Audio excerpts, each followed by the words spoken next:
안녕하세요. 영어 독립 채널 솔트 잉글리시 코치 댄입니다. 영어 독립 채널 솔트 잉글리시는 당신의 영어 독립을 지원합니다. 오늘은 짧은 시간 동안 영어의 어순에 대하여 이야기를 나눠보려고 합니다.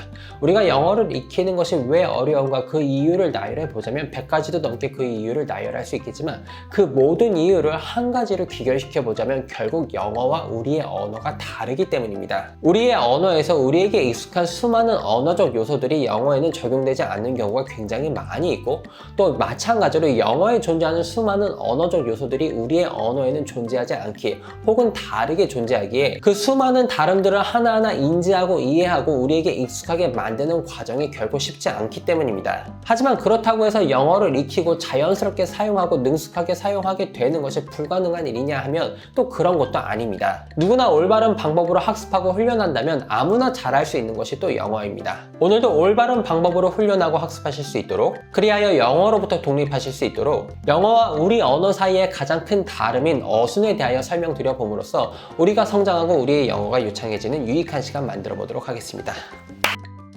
영어의 어순에 대해서 이야기를 하기 위해서 먼저 동사에 대한 이야기를 해야 합니다. 영어에서 동사를 구분하는 기준이 여러 가지가 있습니다. 자동사와 타동사로 동사를 구분하기도 하고 상태 동사와 행동 동사로 동사를 구분하기도 합니다. 아니면 1형식부터 5형식까지 형식에 따라서 동사를 구분하기도 하는데 이렇게 여러 가지로 동사를 구분하는 방법 중에서도 가장 핵심이 되는 동사의 구분 방법은 바로 일반 동사와 비동사로 동사를 구분하는 것입니다. 그리고 여기에서 더 중요한 것은 왜 동사를 굳이 일반 동사와 비동사로 구분하냐는 것입니다. 일반 동사와 비동사로 동사를 구분하는 이유는 일반 동사냐 아니면 비동사냐에 따라서 영어 문장의 어순이 달라지기 때문입니다. 영어로 문장을 만들 때, 영어로 말을 할 때 긍정문까지는 어떻게든 말이 되는데 이상하게 부정문 혹은 의문문만 만들려고 하면 머릿속에서 문장이 꼬여서 입으로 나오지 않고 버벅대는 경우가 굉장히 많이 있습니다. 긍정문까지는 어떻게든 문장을 만들어낼 수 있는데 부정문과 의문문만 만들려고 하면 내 머릿속에서 문장이 꼬여서 말이 잘 안 나오는 이유는 비동사와 일반 동사의 구분이 명확하지 않고 비동사와 일반 동사에 따라서 어떻게 문장의 어순이 달라지는지 그 개념이 명확하게 잡혀있지 않기 때문입니다. 반대로 말씀드려보자면 내가 지금 만들려고 하는 문장의 동사가 비동사냐 아니면 일반 동사냐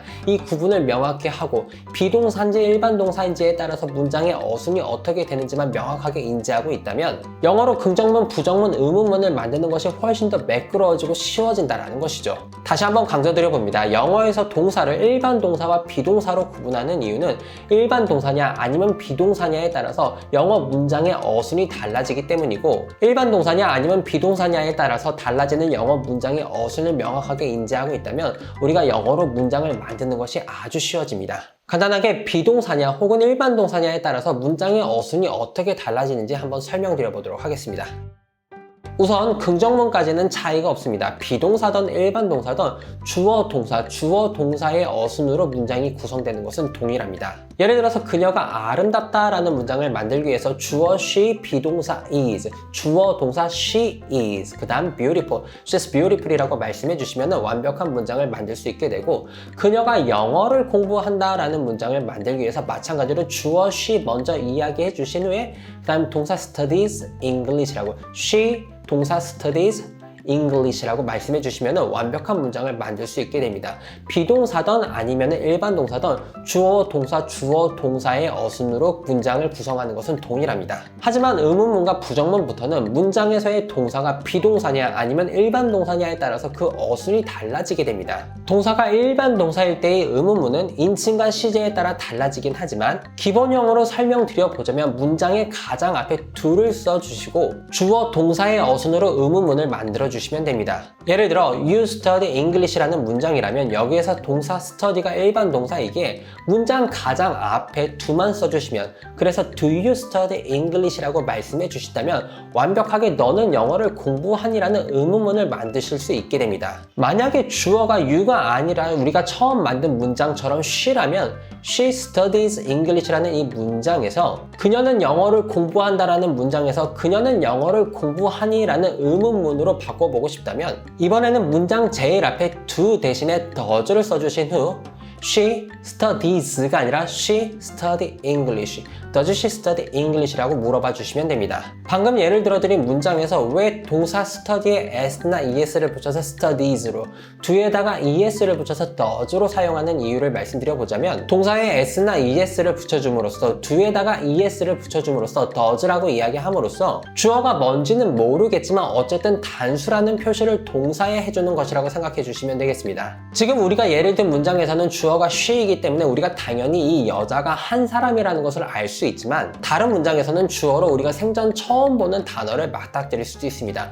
그리고 이 생전 처음 보는 단어는 우리가 듣도 보도 못한 단어니까 이 단어만 보고는 이 주어가 우리가 단수인지 복수인지 알 수 없을 수도 있다는 것이죠. 그리고 이렇게 주어가 뭔지 모르는 상황에서 동사를 봤더니 동사에 s나 es가 붙어 있다면 혹은 의문문에서 do로 시작하지 않고 does로 시작했다면 이 주어가 뭔지 모르겠지만 이 문장에서 사용된 주어가 나는 뭔지 모르지만 어쨌든 최소한 싱글이구나 단수구나는 알 수 있게 된다는 것이고 이게 바로 영어에서 주어가 3인칭 단수일 때 동사에 s나 es를 붙여주는 이유입니다. 긍정문일 때는 이 주어가 단수예요 라는 표시를 동사 뒤에 s나 es를 붙여서 표시해 주지만 의문문일 때는 이 정보를 더 빨리 전달해 주기 위해서 시작하는 단어인 do에 es를 붙여 does로 표기를 하고 이 정보를 두 번 표기할 필요가 없기 때문에 동사 studies는 원래의 동사의 형태인 study로 사용해 주시면 되겠습니다.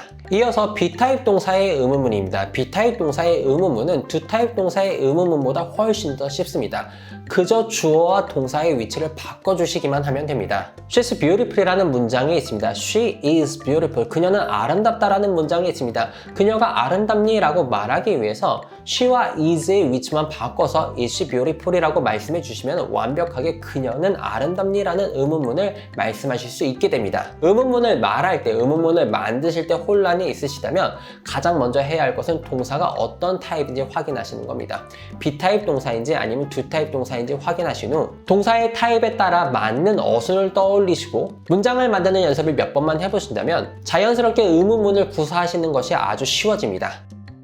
부정문도 간단하게 설명드려 보도록 하겠습니다. 일반 동사의 부정문은 주어를 먼저 말씀해 주신 후 do, not, 동사를 말씀해 주시면 됩니다. 예를 들었던 문장으로 부정문을 만들어 보자면 You study English라는 문장을 부정문으로 만들어 보자면 주어 you를 먼저 말씀해 주신 후 You 그 다음은 do not study English라고 이야기해 주셔야 된다는 것이죠. 간단하게 You don't study English, 너는 영어 공부를 하지 않는다라는 부정문을 만들 수 있고 주어가 you가 아니라 she라면 she does not study English라고 말씀해 주시면 되겠습니다. 부정문에서도 마찬가지로 s나 es는 studies, study 뒤에 붙이는 것이 아니라 do 뒤에 붙이셔서 does라고 표현해 주시면 되겠습니다. 그리고 이 원칙은 과거를 표현할 때도 동일하게 적용됩니다. 예를 들어서 You studied English yesterday라는 문장이 있다라고 한번 생각을 해보겠습니다. 여기서 우리가 동사 study 뒤에 ed, studied를 붙임으로써 동사의 의미를 공부하다에서 공부했다로 바꿨는데 결국에는 이 동사에 ed를 붙여준다라는 행위는 이 동사는 과거야 라는 표시를 붙여주는 것과 마찬가지입니다. 동사에 s나 es를 붙여주는 것은 주어가 혼자야 라는 표시이고 동사에 ed를 붙여준다라는 것은 이 동사는 과거야, 이 문장은 과거야 라는 표시라는 것이죠. 그리고 마찬가지로 일반 동사로 우리가 문장을 만들 때 이 문장이 과거라면 이 과거라는 표시를 동사에 하는 것이 아니라 do에 함으로써 You do not studied English라고 이야기하는 것이 아니라 You did not study English라고 말하는 것이고 Do you studied English yesterday라고 이야기하는 것이 아니라 Did you study English yesterday라고 이야기해 주시는 것입니다. B타입 동사가 사용된 문장의 부정문은 훨씬 더 간단합니다. 간단하게 동사 뒤에 not만 붙여주시면 되겠습니다. 그녀가 아름답다, she's beautiful이라는 문장을 그녀는 아름답지 않다라는 부정문으로 바꾸려면 동사 is 뒤에 not만 붙여주셔서 she is not, she's not beautiful이라고 표현해 주시면 되겠습니다. 마지막으로 오늘 간단하게 말씀드린 이 설명을 표로 정리하여 잠시 올려두도록 하겠습니다.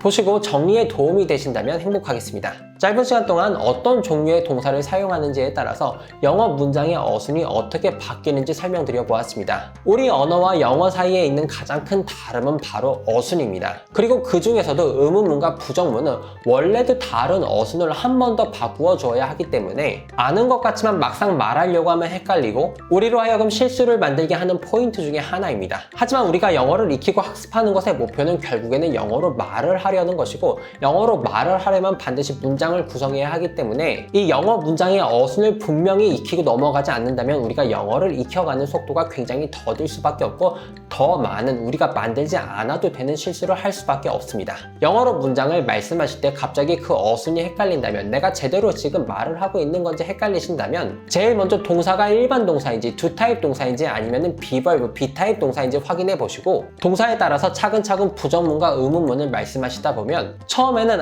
일반 동사니까 어순이 이렇게 처음에는 비동사니까 어순이 이렇게 생각하는 과정이 따르게 되지만 몇 번만 해보시면 며칠만 해보시면 생각 없이 부정문과 의문문이 자연스럽게 주저함 없이 바로 입에서 나오게 되어져 있습니다. 이렇게 원리를 먼저 이해하신 후 이 원리에 따라서 이해하고 훈련하고 연습하는 것이 영어 독립의 지름길입니다. 이 원리의 이해는 제가 책임지고 도와드리도록 하겠습니다. 늘 말씀드리지만 항상 중요한 내용인데 압축적으로 설명드릴 수밖에 없어서 굉장히 아쉽습니다. 특히 오늘 다룬 컨텐츠가 영어 왕초보를 벗어나기 위한 시작이 되는 컨텐츠이기에 압축적으로 설명드림이 더 아쉬운 것 같습니다. 하지만 궁금하신 내용 댓글로 알려주시면 정성과 친절 가득한 답변 제가 가득히 올려두도록 하겠습니다. 오늘도 우리의 영어가 성장하는 유익한 시간 솔트 잉글리시 코치 댄이었습니다.